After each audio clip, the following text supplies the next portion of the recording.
How to delete Roblox. Hello guys, this is Atticus and welcome back to another tutorial video. In today's video, I'll teach you guys how you can delete Roblox.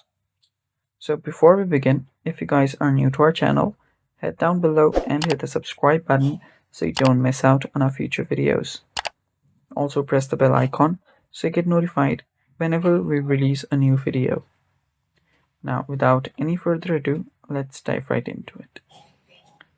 If you want to delete your Roblox, what you'll need to do is first head over to your apps and search for Roblox.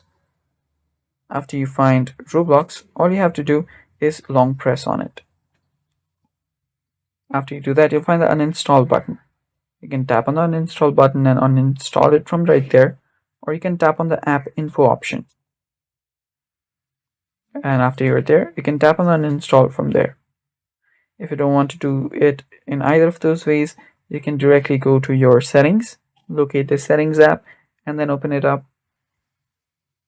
Then go to the apps section. Then from here, locate your Roblox. Tap on see all apps.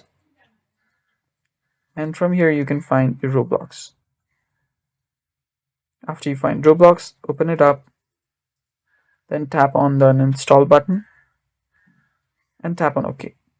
Doing that, you'll have deleted Roblox from your device, and yeah, that's basically it. Thanks for watching guys. That's how you do it. Stay tuned for more upcoming videos, and bye bye. Take care.